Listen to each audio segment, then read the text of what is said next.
মামুন ভাইয়ের আরও একটা ফেসবুক পোস্ট, যে পোস্টটাকে দিয়ে দরদ সংক্রান্ত আরও একটা খবর আমরা কিন্তু পেলাম, এবং যে খবরটা পাওয়ার পর আমরা আরও কনফিডেন্ট এবং আমরা আরও আত্মবিশ্বাসী হলাম যে দরদ কিছু একটা হয়েছে, দরদ কিছু একটা করবে, দরদ এমন কিছু একটা করবে যেটা বাংলা সিনেমার ইতিহাস জাস্ট পাল্টে দেবে।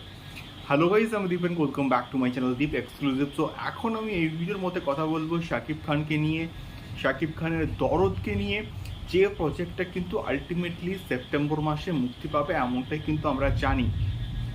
তো বিষয়টা একটুখানি খুলে বলি। তো মামুন ভাই তার অফিসিয়াল ফেসবুক পেজে কিন্তু একটা পোস্ট করেছেন, এবং ব্যাকগ্রাউন্ডটা কিন্তু যদিও একটু ব্লার করা আছে, বাট সেখান থেকে আমরা কিন্তু বুঝতে পারছি যে এটা সিবিএফসি কলকাতা, এবং একদম নিচের দিকে তোমরা দেখবে আবছা ভাষাতে কলকাতা লেখাটা কিন্তু পুরো অস্পষ্ট হলেও আমরা কিন্তু বুঝতে পারছি।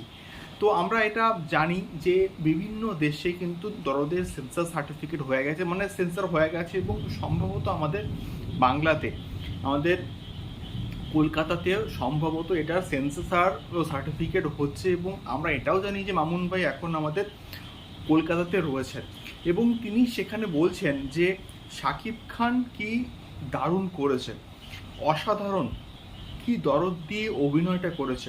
যখন ভিন্ন দেশের সম্মানিত ব্যক্তি এই রকম একটা কথা বলে তখন গর্ব হয়। এবং আজকে আমাদের পুরো দরদ টিমের জন্য একটা স্পেশাল একটা ডে। তো এখান থেকে এইটুকু যে তিনি লিখেছেন, এবং তার সঙ্গে সঙ্গে ব্যাকগ্রাউন্ডে সিবিএফসি লেখা আছে কলকাতা, এখান থেকে আমরা কিন্তু বুঝতে পারছি যে কলকাতায় সম্ভবত দরদের সেন্সার সার্টিফিকেট কিন্তু হচ্ছে। এবং এটা আমি 100% শিওর না হলেও কিন্তু প্রায় 90% শিওর যে যেহেতু ব্যাকগ্রাউন্ডে সিবিএফসিটা লেখা আছে, এবং কলকাতা বলে 7,69,000 লেখা আছে, এটুকু নিয়ে আমি, এবং তার সঙ্গে সঙ্গে তো তিনি যখন বলছেন যে ভিন্ন দেশের ব্যক্তি যখন কথা বলে, এটুকু এই এতগুলো কথাবার্তা, এখান থেকে আমরা কিন্তু বুঝতে পারছি যে এটা সম্ভবত কলকাতাতে কিন্তু দরদের সার্টিফিকেশনটা হয়ে গেল, অর্থাৎ সেন্সার সার্টিফিকেটটা হয়ে গেল, এবং সেটাকে ইনডাইরেক্টলি মামুন ভাই কিন্তু আমাদের সামনে তুলে ধরলেন।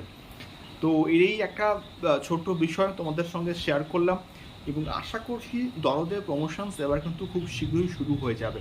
তোমাদের কি মতামত এই সম্পূর্ণ বিষয়টাকে নিয়ে অবশ্যই কিন্তু কমেন্ট করে শেয়ার করো। দেখা হচ্ছে পরবর্তী ভিডিওতে শাকিব খান এবং দরদ সংক্রান্ত আরও অনেক অনেক খবর নিয়ে। টাটা।